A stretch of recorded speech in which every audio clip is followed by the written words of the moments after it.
আসসালামু আলাইকুম। আশা করি আপনারা সবাই ভালো আছেন। আগামীকাল পুঁজিবাজার কেমন যেতে পারে এই বিষয়ে কথা বলার আগে আজকের মার্কেট নিয়ে কিছু কথা বলবো।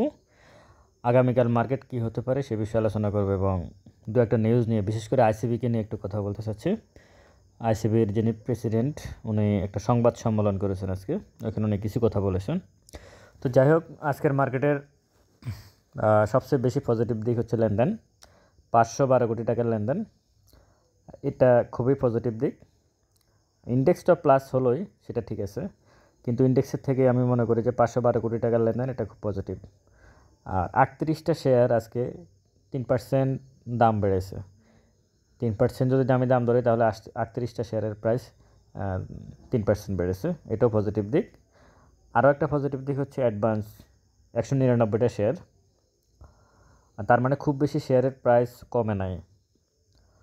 আর লুজারে যে 120টা আছে ডিক্লাইন, সেখানেও যে খুব বেশি দাম কমছে ব্যাপারটা এরকম নয়। কিছু শেয়ারের দাম কমছে, এটা ওই শেয়ারগুলোর দাম বেড়েছে এই জন্য কমেছে। মানে কমা থেকে কমা যেটা, সেটা হয় নাই আর কি। 1 মিনিট চার্টটাও পজিটিভ আছে, বিশেষ করে 12টা থেকে 1টা এই সময়টাতে প্রচুর রকমের বাই ছিল। শেষ মুহূর্তে এসে একটা অ্যাডজাস্টমেন্ট তো থাকেই, অ্যাডজাস্টমেন্টের কারণে শেষ ট্রেডটা একটু সেল ছিল, তা না হলে ইন্ডেক্স হয়তো আর একটু পজিটিভ থাকতো। এর বাইরে আমি পজিটিভ দিক যদি আজকের মার্কেটে দেখি তাহলে ইন্ডেক্স মোবার আছে আজকে পজিটিভ। ইন্ডেক্স মোবারটা Square Pharma 5.17, National Bank 3.35, Grameen phone 2.55 এবং রবি 1.94। এখানে যেটা বিশেষ সেটা হচ্ছে ব্যাংক সেক্টরে আছে, ফার্মাসিউটিক্যালস আছে, টেলিকমিউনিকেশন আছে, সব কিছু মিলেই মার্কেটটা ইন্ডেক্স মোবার আজকে কাজ করছে।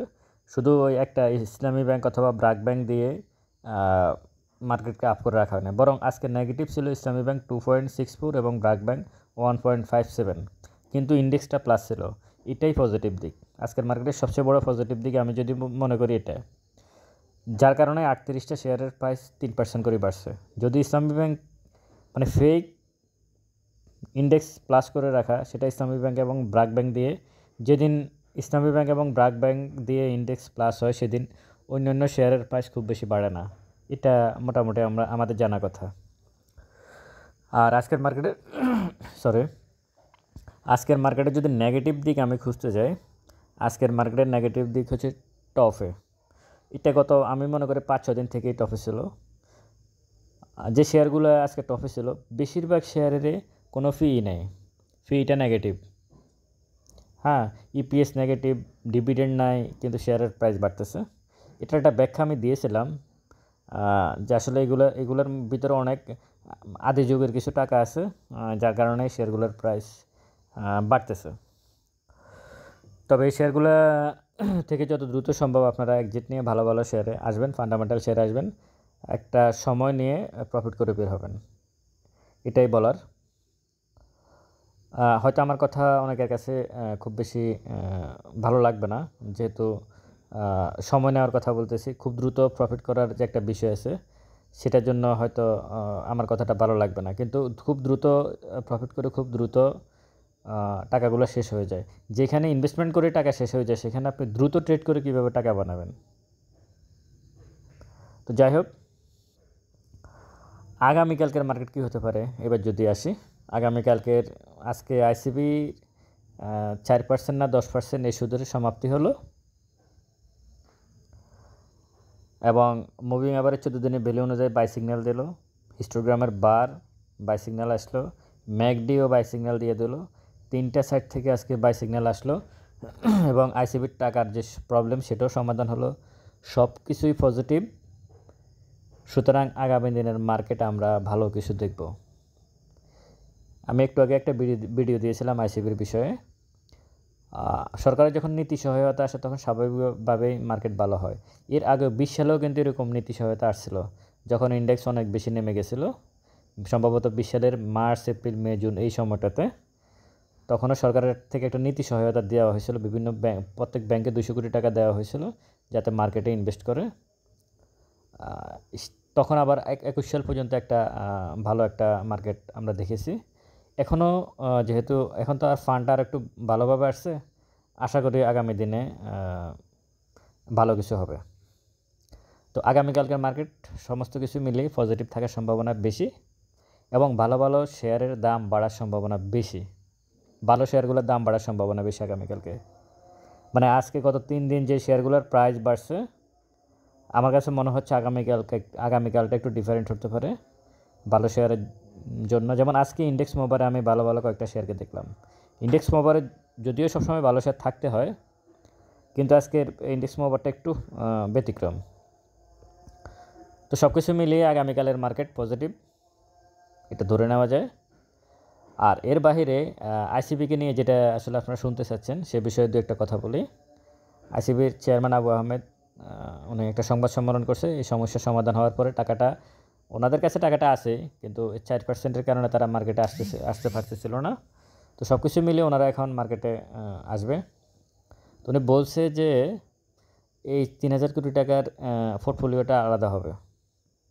মানে আগে যে পোর্টফোলিও ছিল আইসিবির, ওই পোর্টফোলিওতে এই টাকা ঢুকবে না। খুবই ভালো একটা দিক, খুবই ভালো কথা। এবং উনি বলছে কী পরিমাণ প্রফিট তারা টেক করতে পারে সেটা প্রতি 3 মাস পর পর, মানে কি হচ্ছে এই টাকার 3 মাস পর পরে বোর্ড মিটিং করবে। সেখানে এই বোর্ড মিটিংয়ে এই টাকাগুলার আয় ব্যয় কী সেই বিষয়ে তারা রিপোর্ট করতে হবে। আর উনি আরেকটা কথা বলছে যে অন্যান্য সময় যেভাবে মার্কেটকে আপনারা দেখছেন অনেক বেশি ওভারলোডেড হয়ে যেতে, মানে ওভার ভ্যালুড যেটাকে বলে, এটা হয়তো হবে না আগামী দিনে, কিন্তু মার্কেট ভালো হবে। ওনার বক্তব্য মার্কেট ভালো হবে এবং যেটা ভালো হবে সেটা রিয়েল ভালো হবে, মানে সত্যিকারের যেটা সেটা হবে, ফেক কোনো মার্কেট ভালো হবে না। মানে উনি অনেকটা ফান্ডামেন্টাল শেয়ারের কথা বুঝেছে। এখানে ফান্ডামেন্টাল শেয়ারের কথাটাই বোঝানো হলো যে রিয়েল মার্কেট ভালো হবে, মানে ফেক কোনো মার্কেট ভালো হবে না। যদি অন্য কেউ করে সেটা ভিন্ন বিষয়, কিন্তু আমার কাছে মনে হচ্ছে আইসিবির টাকা পাওয়ার কারণে একটা গ্রুপ মার্কেট থেকে আউট হয়ে যাওয়ার সম্ভাবনা আছে। বিশেষ করে মার্চেন্ট ব্যাংক ব্রোকারেজ হাউসের যারা, সবাই না, অল্প কিছু সংখ্যক লোকজন যারা মানে জাল জালিয়াতির সাথে কিছুদিন আগে জড়িত ছিল, তাদের বিভিন্ন কর্মকাণ্ডে বোঝা গেছে। তো তারা হয়তো এখন একা হয়ে যাবে। তাদের একা হওয়ার সম্ভাবনাটা খুব বেশি। 2-1 জনের ইন্টারভিউতে বুঝলাম যে তারা আসলে আইসিবির 3,000 কোটি টাকা পাইছে, এটাতে তারা সন্তুষ্ট না। মানে সাধারণ বিনিয়োগকারীরা কিন্তু আইসিবির টাকার দিকে তাকিয়ে আছে, কিন্তু কিছু ব্রোকারেজ হাউসের এবং মার্চেন্ট ব্যাংকের কিছু লোকজন তারা মানে খুব বেশি সন্তুষ্ট না ব্যাপারটা নিয়ে। তো যাই হোক, আগামী দিনের মার্কেট ভালো একটা মার্কেট যাবে। আপনারা অনেক ধৈর্য ধরছেন, কষ্ট করছেন। আশা করি খুব দ্রুত কোনো ট্রেড বাই সেল এগুলো আসলে দ্রুত করবেন না। রবিবার এবং মঙ্গলবার টু বৃহস্পতিবার এই চিন্তাটা মাথা থেকে বাদ দিতে হবে। মানে রবিবারে কিনে মঙ্গলবারে প্রফিট করবেন, মঙ্গলবারে সেল দিয়ে প্রফিট করবেন, আবার মঙ্গলবারে কিনে বৃহস্পতিবারে সেল দিয়ে প্রফিট করবেন। এটা মাথা থেকে বাদ দিতে হবে। আমি আশা করি এই চিন্তাটা বাদ দিলেই আপনার টাকাটা হারানোর সম্ভাবনাটা খুব কম থাকবে। তো ওভারঅল সমস্ত কিছু মিলিয়ে আগামীকালের মার্কেট সমস্ত ইন্ডিকেটর অনুযায়ী পজিটিভ। ম্যাকডি হিস্টোগ্রামের বার এবং মুভিং এভারেজ 14 দিনের ভ্যালু, ভলিউমও বাড়ছে আজকে। আগামীকালকে ইনশাল্লাহ আরও বেশি ভলিউম হবে। আইসিবির টাকাটাও আসছে, আইসিবির সমস্যাটার সমাধান হলো। সব কিছু মিলে আমরা ভালো একটা দিনের, ভালো একটা পুঁজিবাজারের প্রত্যাশা থাকলাম। ভালো থাকবেন সবাই, আমার জন্য দোয়া করবেন, আমি আপনাদের জন্য দোয়া করি। আসসালামু আলাইকুম।